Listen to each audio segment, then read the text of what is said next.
Assalamualaikum warahmatullahi wabarakatuh. Saya Putra Rizky Taufik akan mempresentasikan perubahan sosial. Mata kuliah pengantar sosio-antropologi. Pengertian perubahan sosial. Perubahan sosial adalah perubahan dari waktu ke waktu. Perubahan tersebut terjadi dalam berbagai bidang kehidupan seperti perubahan bidang politik, ekonomi, sosial, budaya.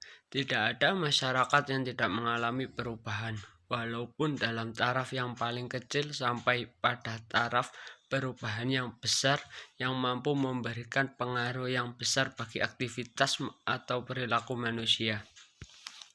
Ciri-ciri perubahan sosial terjadi di mana-mana, dilakukan secara sengaja, berkelanjutan, imitatif, hubungan kausalitas.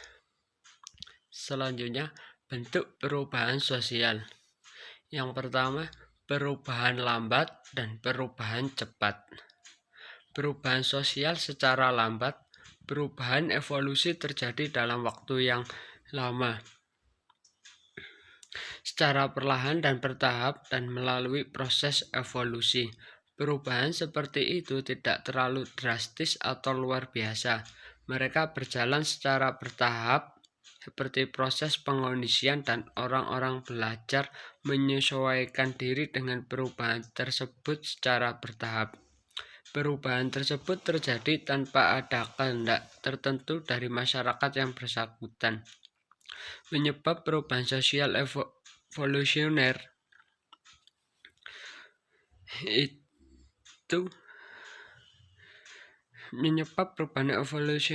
ini yaitu karena masyarakat menyesuaikan diri terhadap kebutuhannya. Contohnya yaitu perubahan alat komunikasi maupun sistem transportasi. Berikutnya perubahan sosial secara cepat atau perubahan cepat. Bentuk-bentuk perubahan sosial yang kedua yaitu perubahan sosial ini merupakan kebalikan dari perubahan evolusioner. Ketika perubahan di berbagai sektor sistem sosial kita terjadi secara tiba-tiba drastis dan cukup untuk membedakannya dari perubahan bertahap dan lambat, itu disebut perubahan sosial revolusioner. Perubahan ini terjadi bisa karena sudah direncanakan sebelumnya atau tidak sama sekali. Revolusi biasanya diawali oleh ketegangan atau konflik dalam masyarakat.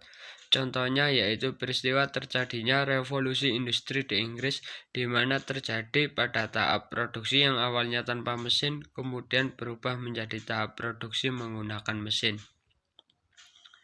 Berikutnya, perubahan kecil dan perubahan besar. Perubahan sosial kecil merupakan perubahan yang terjadi pada unsur-unsur struktur sosial yang tidak membawa pengaruh langsung atau berarti bagi masyarakat, karena tidak berpengaruh terhadap berbagai aspek kehidupan dan lembaga kemasyarakatan. Berikutnya, perubahan besar.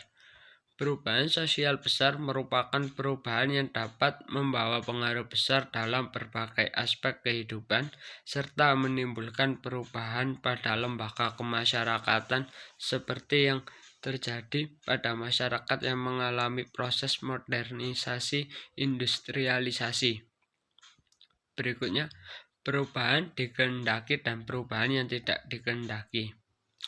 Bentuk-bentuk perubahan sosial yang terakhir yaitu perubahan sosial yang direncanakan. Perubahan sosial yang tidak direncanakan, tidak dikehendaki, merupakan perubahan yang berlangsung tanpa direncanakan atau dikehendaki oleh masyarakat dan di luar jangkauan pengawasan masyarakat. Konsep perubahan yang dikehendaki dan tidak dikehendaki tidak mencakup pengertian apakah perubahan-perubahan tadi diharapkan atau tidak diharapkan oleh masyarakat. Karena bisa terjadi perubahan yang tidak direncanakan atau tidak dikehendaki ternyata diharapkan dan diterima oleh masyarakat. Misalnya saja reformasi yang terjadi di Indonesia. Perubahan sosial yang direncanakan, dikehendaki. Bentuk-bentuk perubahan sosial berikutnya yaitu perubahan sosial yang direncanakan.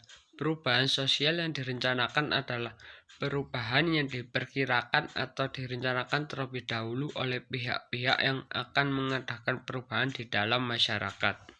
Pihak-pihak yang menghendaki perubahan dinamakan agent of change, agen perubahan, yaitu seseorang atau sekelompok orang yang telah mendapat kepercayaan masyarakat sebagai pemimpin dari satu atau lebih lembaga-lembaga kemasyarakatan, serta memimpin masyarakat dalam mengubah sistem sosial.